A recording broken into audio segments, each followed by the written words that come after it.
his Shire horses will remember Robert, the largest horse in the brewery, and somewhere behind him is Gary Bean, who was then the young assistant farrier in Young's workshop. And today is a very special day for Gary because he's going to officially become an apprentice farrier. Right, Gary? Yeah. And over in the workshop, I know his father and Mr. Young, the owner of the brewery, are waiting to sign the important papers. And his first assignment is going to be to help shoe Puff, who is just getting to know Robert rather well, I think. Should we go over and see if your father's there? Yeah. Okay. Now, Gary, I'm sure this is the day that we've all been waiting for, and you certainly in particular, when you were going to sign your indentures. Yes, sir. You joined us, how long ago? Last August. You came when you were 15. Sir. And now you're 16. You're going to sign these papers, and you'll be apprenticed to become a farrier, and it's 4 years. Sir. A long, hard slog, but it'll be worthwhile, I can assure you, at the end of it. Sir. Well, we've got the company seal here, which is over 100 years old in itself, so we'll put the seal on first. And then I'm going to ask you to sign it, and then I'll sign it for the company, and then we'll ask your father to sign it. All right? The important papers are signed and sealed in triplicate, and Gary is at last a fully fledged apprentice. His first job is to remove Puff's old shoes. This he does under the watchful eye of the chief farrier at Young's. Perhaps you remember him from the Shire Horse film, Mike Orgill. If a shoe has been carefully and firmly put on, it needs very careful and firm removal too. They always work on the left side first. Shoes are replaced in pairs, and the back ones are slightly less rounded than the front ones. Smaller than you're used to doing, isn't it? It's worth remembering that Gary's used to dealing with those huge Shire horses, as he's been helping Mike for nearly a year already. Just what an apprentice is allowed to do is entirely up to the boss, and Mike believes in teaching a little at a time and thoroughly. Now, what has to be done now? Well, Mick's going to chop the feet down now, just trim them up to get ready for the shoes to come on. You don't do the chopping down? No, not yet. That comes later, does it? Yeah. Come on then, Mick. Far away. What's over, isn't it? Come on. Go on, buddy. Touch of the manicures now. Oh, yeah. Manicure it may be, but the huge cutting tools and files need skillful handling so as not to cut too deep. And also they have to avoid damaging the delicate frog which runs from the heel to the centre of the hoof.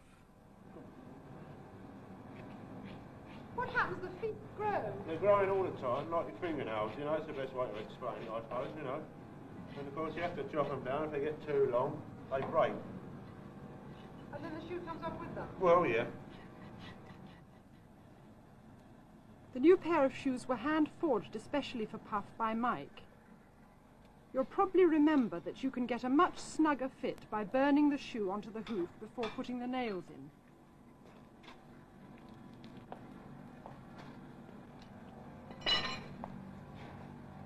Come on. Come on, go.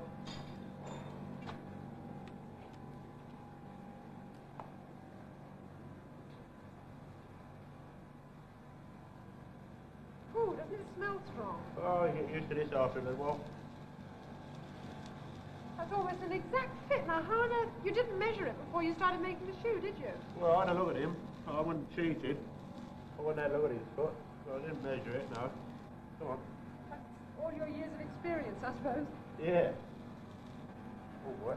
There we are. Just a few final adjustments were necessary.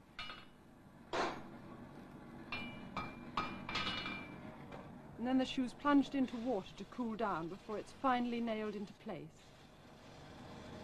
So can we compare it with one of... Oh, you've got one over here. Compare it with one of the normal ones. Look at that. Ready to shoot. We're ready to do him now, yeah.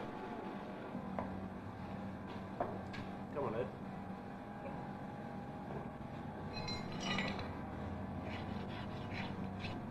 you giving it another filing away? Just Well, just taking off this here and one or two ridges, you know, and the muck what he's picked up off the floor. And it just gets the shoe down on its foot nicely.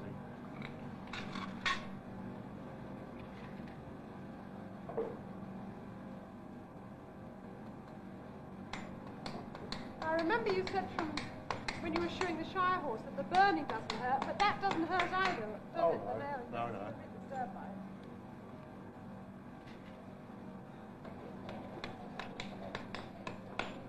Pauline was telling me that the better the horse's foot, in a sense the better the horse. In other words, if you've got a horse with not good feet, you haven't got a horse. Do you agree with that? Oh yes, they say look after the bottoms and the tops to look after themselves. What if there's trouble in the feet of any of your horses? Do you call in the vet or do you look after it yourself? Well, generally we look after it ourselves unless it's too bad and we can't find out what the trouble is. Then we have a vet in. Do you think that in these days of mechanisation that the farrier will go out altogether and they'll have machines to shoe horses? No, they never get the machines to put shoes on. They've got them to make shoes, but they'll never get them to put shoes on horses, I'm afraid. Thank you. I'm glad to say, I should say. The apprentice usually does the last but very important job of filing down all the rough nail heads. You have to file the nails completely flat, do you? Yeah, on the inside it's most important because like when he walks and trots he might catch it on his other leg. Right. So they've got to be like flush with the foot.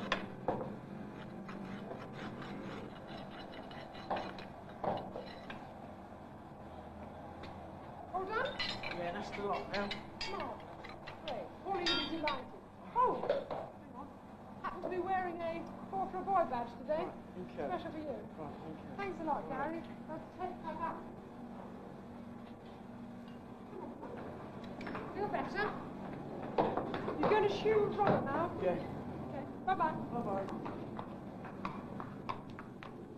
And if 4 years seems a long time for the training, I bet you'd be very glad if you were a horse.